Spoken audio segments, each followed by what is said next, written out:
Welcome back.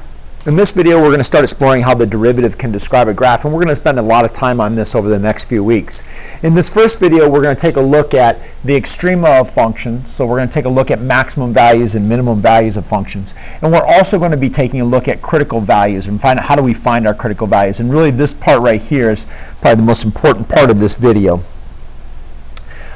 First of all, what you have to know is understand what a critical value is. If the derivative of a number equals 0, or if the derivative is undefined, provided that the original equation is going to be continuous at the x value of c, then we call that a critical number. And what these critical numbers are, they possibly maximum and minimum points.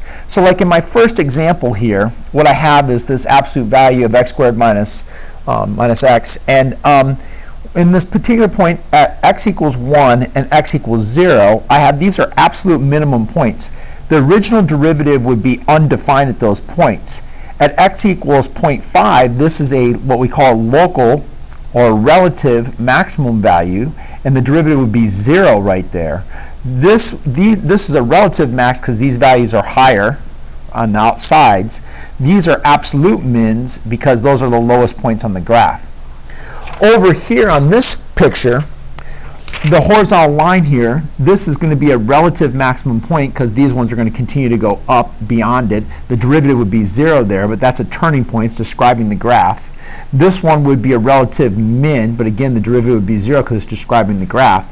Right here at 0, this derivative would be 0, but this is not a max or a min. It flattens out right there, but it does not change directions. Couple of examples for you. First of all, when we're trying to find our maximum, our extrema values, so we're trying to find our maximums and our minimums, you want to find your critical numbers. You want to calculate the value of the original equation at the critical number. You always want to calculate the endpoints. If you're given an interval, always calculate the value of f at the endpoints as well. And then the maximum and the mins are the largest and the smallest values. So my first example, just strictly a polynomial. If I were to take and find f prime of x, it's going to be 3x squared minus 12. That's going to give me critical numbers at x equals plus or minus 2. Those are on the interval between -3 and 5. So I'm going to calculate what is f of -3, what is f of -2, what is f of 2, and then what is f of 5.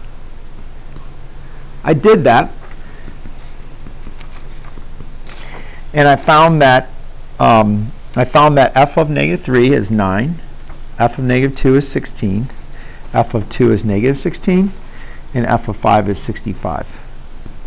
So this is going to be our maximum value, and this is going to be our minimum value. Always got to make sure you check those endpoints.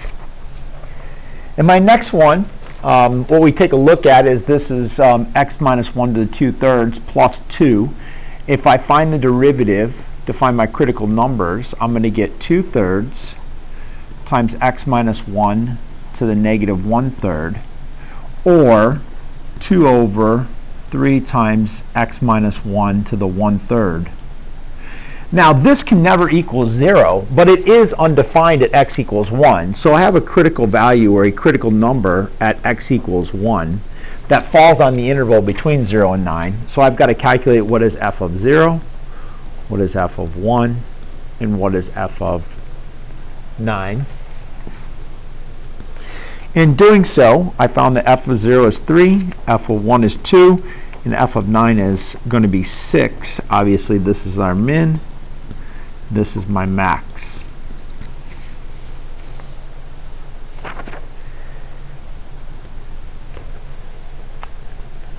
And then again, the same thing on this one, but this one I'm only asking you for what is the x value, and I'm looking for the maximum value. So find the derivative. So f prime of x is going to be 3x squared minus 6x.